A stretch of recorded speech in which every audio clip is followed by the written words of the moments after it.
Good evening students, मैं बाबू राव सम्मान teacher training centre से। आज मैं D.Ed. SC ID semester 4 paper number 12 teaching methodology subject से unit 2.6 teaching environment, health, nutrition, living and non living के संदर्भ में पढ़ाने जा रहा हूँ।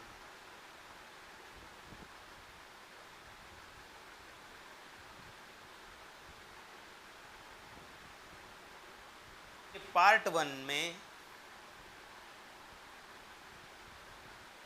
कल के ऑनलाइन टीचिंग वीडियो में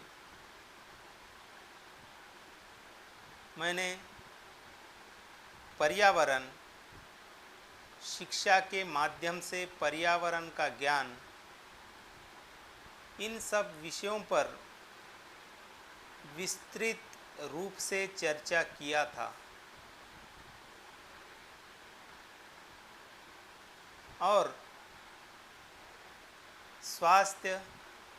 स्वास्थ्य के प्रकार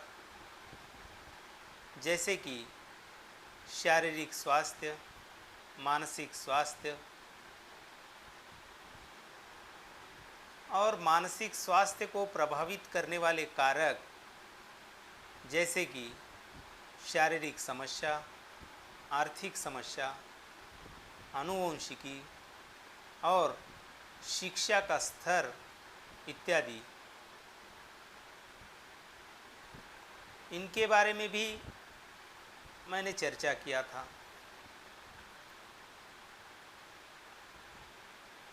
और आध्यात्मिक स्वास्थ्य, सामाजिक स्वास्थ्य, बौद्धिक स्वास्थ्य के बारे में भी विस्तृत रूप से कल के ऑनलाइन टीचिंग वीडियो में चर्चा किया गया। आज के ऑनलाइन टीचिंग वीडियो में यूनिट 2.6 का पार्ट 2, जिसमें आज nutrition, living and non living के बारे में चर्चा करेंगे। सबसे पहले देखते हैं पोषण, न्यूट्रिशन। सजीवों, मनुष्य समेत सभी जीव जंतु के शरीर में जैविक क्रियाओं, बायोलॉजिकल फंक्शन के संचालन के लिए ऊर्जा की आवश्यकता होती है। यह ऊर्जा भोजन से प्राप्त होती है। सजीवों द्वारा भोजन यानी पोषक पदार्थों का अंतर्ग्रहण यानी भोजन को शरीर में पहुंचाने की क्रिया, पाचन, अवशोषण और स्वांगीकरण करने एवं अपच पदार्थों का परित्याग करने की संपूर्ण प्रक्रिया को पोषण कहते हैं।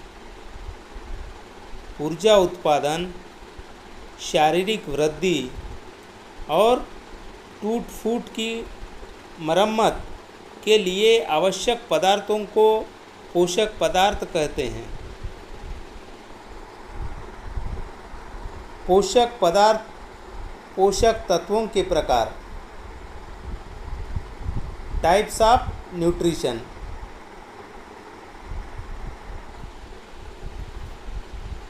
हमारे आहार में ऐसे भोज्य पदार्थ शामिल होने चाहिए जो सही मात्रा में पोषक तत्वों की आपूर्ति कर सके। इस तरह के आहार को संतुलित आहार कहा जाता है। ऊर्जा, ऊतकों के रखरखाव और शारीरिक क्रियाओं के लिए हर व्यक्ति को 6 प्रकार के पोषक तत्वों की ज़रूरत होती है, जिसमें प्रोटीन, विटामिन, कार्बोहाइड्रेट्स, वसा, पानी और खनिज शामिल हैं। आइए आगे विस्तार से इनके बारे में जानते हैं। Number 1, protein. शरीर के पोषण के लिए प्रोटीन एक बहुत ज़रूरी न्यूट्रिएंट्स है। शरीर के पोषण के लिए प्रोटीन एक बहुत ज़रूरी न्यूट्रिएंट्स है, जिसका सेवन हर किसी को करना चाहिए। हमारे शरीर को अच्छी तरह काम करने के लिए मांसपेशियों के निर्माण तथा हमारे शरीर की कोशिकाओं को बनाने और सुधारने के लिए प्रोटीन अत्यंत ज़रूरी है। साथ में प्रोटीन हमारे शरीर की ऊर्जा का स्रोत भी है। प्रोटीन के समृद्ध स्रोत में अंडा, मछली, मीट और बीन्स शामिल है। प्रोटीन शरीर को अमीनो एसिड प्रदान करता है। अब देखते हैं नंबर 2, विटामिन। Number 2, vitamin. हमारे शरीर को विटामिन्स की बहुत ही ज़रूरत होती है। यदि किसी भी कारण कोई विटामिन हमारे शरीर को न मिल पाए तो हमारा शरीर विटामिन जनित रोगों से ग्रसित हो सकता है। विटामिन वह पदार्थ होते हैं जो आपके शरीर को विकसित करने में सहायता करते हैं। यह आपके इम्यूनिटी सिस्टम को मजबूत करते हैं तथा कहीं बीमारियों से दूर रखते हैं। ज़्यादातर विटामिन हमें फल और सब्जी से प्राप्त होती है। Number 3, minerals. मिनरल्स एक अच्छा न्यूट्रिशन है। कुछ महत्वपूर्ण मिनरल या खनिज हमारे शरीर के ठीक ढंग से काम करने के लिए ज़रूरी होते हैं। यह न केवल शरीर के मेटाबॉलिज्म को सही करता है, बल्कि आपके स्वास्थ्य को भी अच्छा रखता है, जिसके स्रोत में फल, सब्जी, डेयरी उत्पाद, मांस और मछली शामिल है। Number 4, carbohydrates. कार्बोहाइड्रेट के रूप में स्टार्च या मड प्रमुख भोज्य पदार्थ है, जो कई तरह के खाद्य पदार्थ में पाया जाता है, जैसे कि आलू, साबूदाना, चावल, साबुत अनाज, पास्ता, रोटी, मक्का आदि में पर्याप्त मात्रा में कार्बोहाइड्रेट्स पाया जाता है। इसे खाने से शरीर को ऊर्जा मिलती है तथा यह पाचन में भी महत्वपूर्ण भूमिका अदा करता है। अब देखेंगे नंबर 5, वसा यानी फैट। वसा या फैट हमारे आहार का मुख्य घटक है और शरीर में कहीं काम करता है।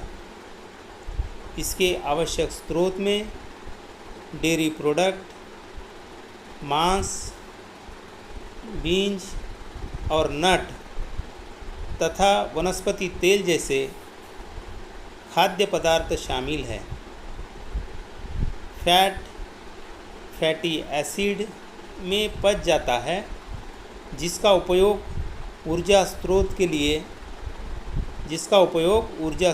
के रूप में किया जाता है। नंबर 6, पानी यानी वाटर। पानी को भी हम पोषण में शामिल करते हैं। शरीर का लगभग 60% हिस्सा पानी से बना है। यह पर्याप्त H2O पीने से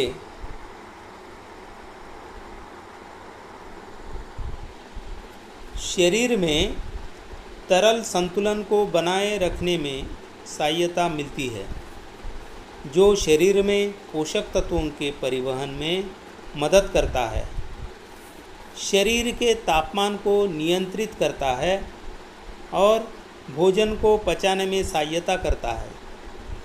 इसीलिए कभी अपने शरीर में पानी की कमी न होने दें।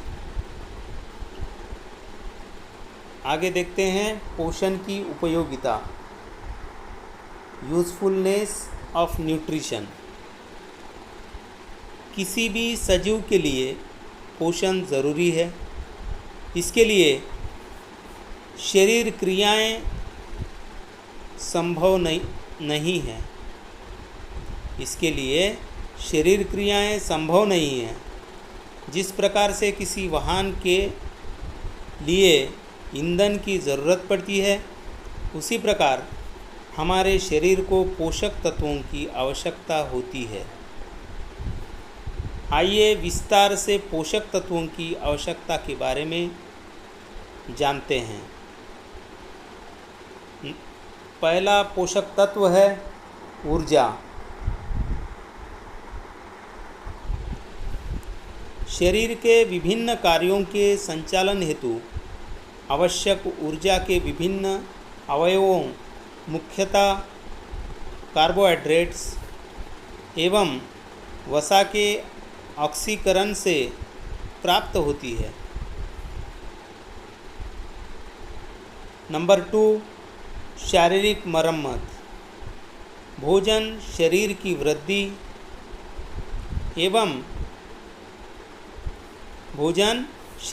वृद्धि एवं क्षतिग्रस्त अंगों एवं ऊतकों की मरम्मत में योगदान करता है।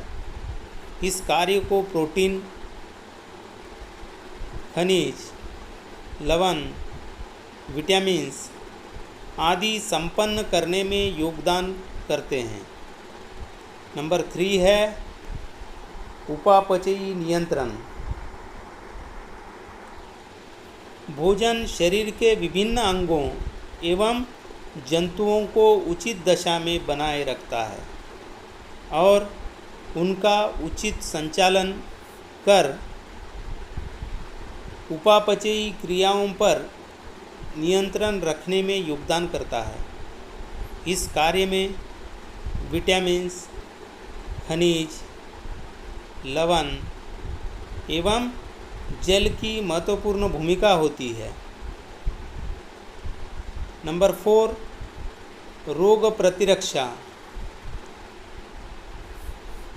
संतुलित भोजन शरीर में रोग प्रतिरोधक शक्ति को बढ़ाता है। प्रोटीन, खनिज, लवण, विटामिन आदि इस कार्य के लिए महत्वपूर्ण पदार्थ है। इस प्रकार भोजन शरीर की रोगों से रक्षा करता है।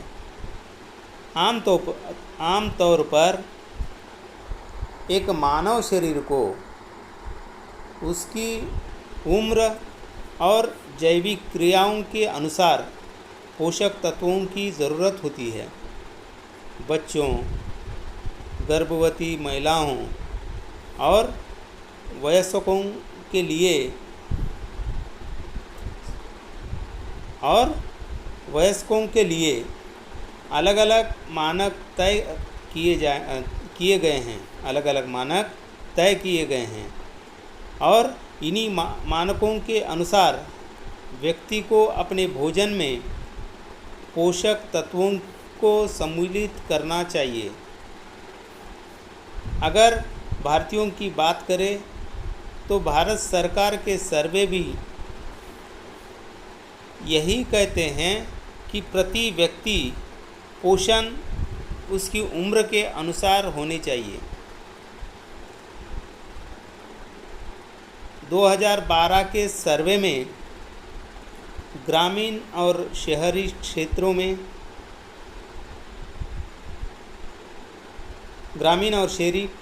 के लिए अलग अलग पोषक के मानक दिए गए हैं। हालांकि हम आपको आहार विशेषज्ञों द्वारा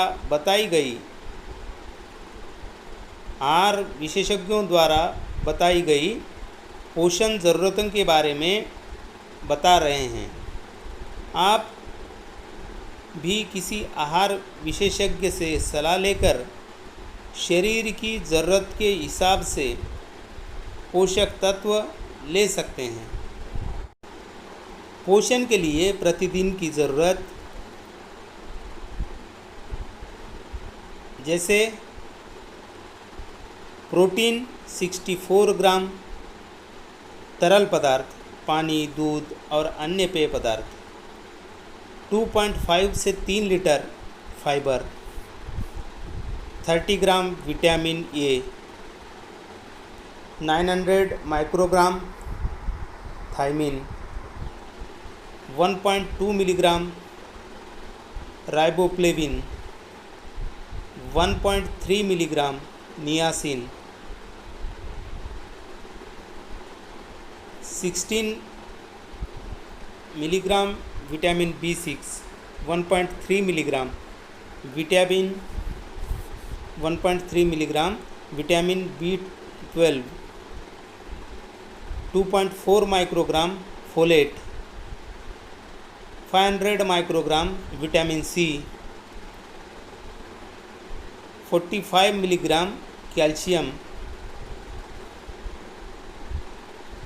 1000 milligram iodine, 150 microgram iron, 8 milligram magnesium, 400 milligram potassium, 3800 milligram sodium, 460 to 920 milligram zinc, 14 milligram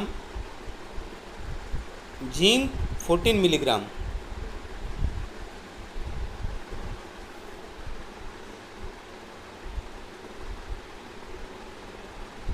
अब देखते हैं सजीव व निर्जीव, living and non living things.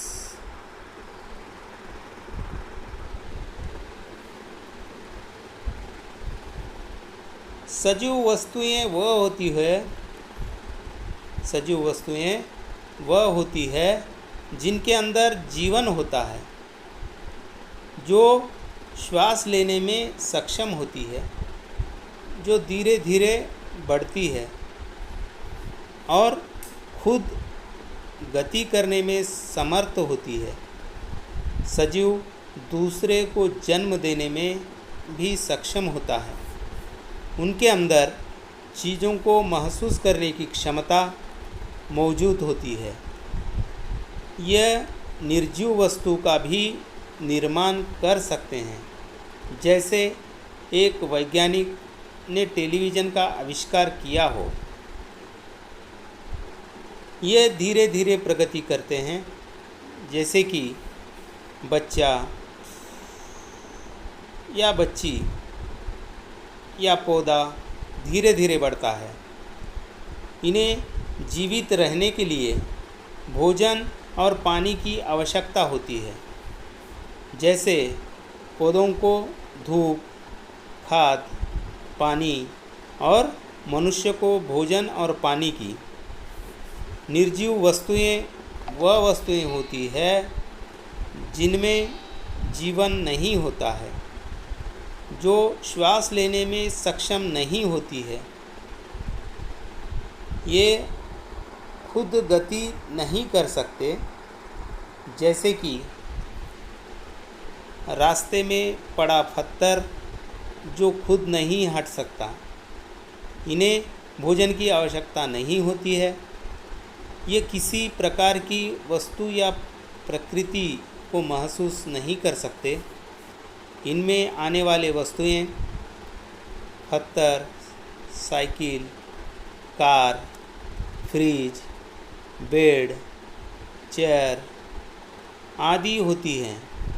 यदि हम आसान भाषा में बोले तो वह हर चीज़ जो सांस नहीं ले सकती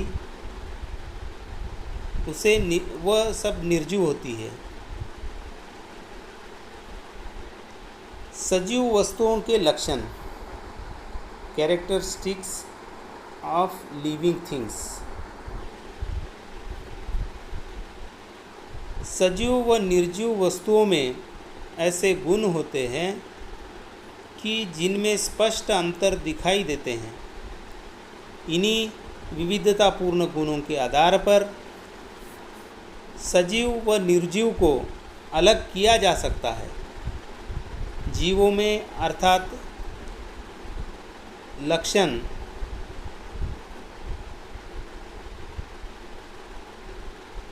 सजीवों में निम्नलिखित लक्षण पाए जाते हैं। नंबर 1, गति। सजीव अपनी आवश्यकतानुसार गति अथवा प्रचलन कर सकते हैं। कुछ वनस्पतियों में भी गति होती है। नंबर 2, नियंत्रण एवं समन्वय। जीवित शरीर के नियंत्रण एवं विभिन्न अंगों में समन्वय स्थापित करने के लिए नाड़ी तंत्र तथा अंतर्स्रावी तंत्र पाया जाता है। नंबर 3, प्रजनन। अपनी जाति को बनाए रखने के लिए सजीवों में प्रजनन होता है। प्रजनन के द्वारा वंश बढ़ाते हैं। नंबर 4, वृद्धि और विकास। सजीवों में कोशिकाओं की संख्या बढ़ती है, जिससे शरीर में वृद्धि होती है। भ्रूणावस्था की वृद्धि विकास कहलाती है। भोजन प्राप्ति से प्राणी का शरीर निरंतर बढ़ता है। नंबर 5, कार्यकी। जीवित शरीर में कार्य की क्रियाएं जैसे पाचन, श्वसन, उत्सर्जन आजीवन चलती रहती है। निर्जीव वस्तुओं में पाचन श्वसन क्रिया नहीं होती है। नंबर 6, जीवन मृत्यु। जीवों में ये क्रम चलता रहता है। निर्जीव में यह गुण नहीं पाया जाता है। नंबर 7, संवेदनशीलता। सजीव पर्यावरण के प्रति संवेदनशील होते हैं। सजीव वस्तुओं के नाम गाय, कुत्ता, बिल्ली, इंसान, गिलहरी इत्यादि। अब देखते हैं निर्जीव वस्तुओं के लक्षण, characteristics of non living things. Number 1, निर्जीव वस्तु अपने आप से गति नहीं कर सकती है जब तक उस वस्तु पर कोई बाह्य बल नहीं लगाया जाता है।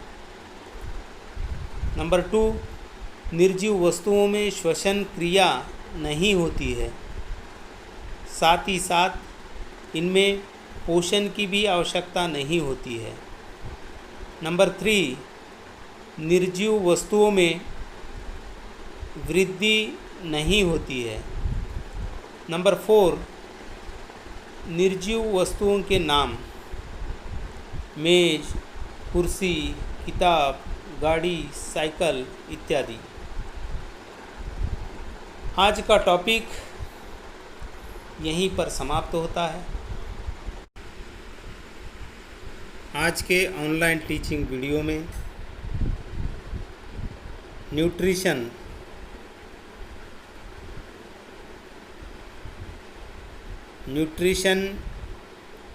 के 6 तत्व जैसे protein, vitamin, mineral, carbohydrates, fat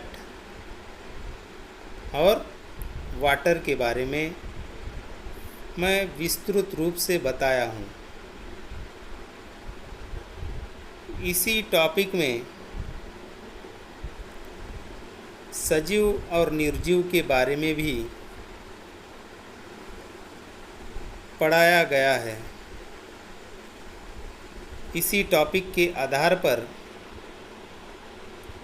assignment के तौर पे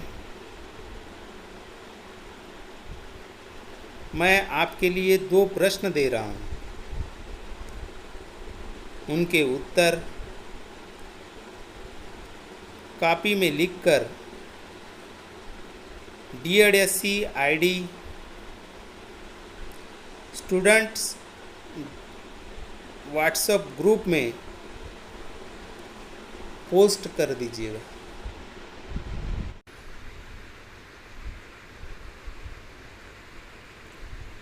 प्रश्न नंबर 1,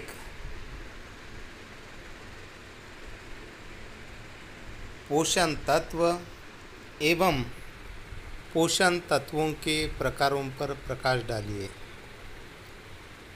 प्रश्न नंबर 1, पोषण तत्व एवं पोषण तत्वों के प्रकारों पर प्रकाश डालिए। प्रश्न नंबर 2, सजीव और निर्जीव के बारे में विस्तृत रूप से चर्चा कीजिए। प्रश्न नंबर 2, सजीव और निर्जीव के बारे में विस्तृत रूप से चर्चा कीजिए।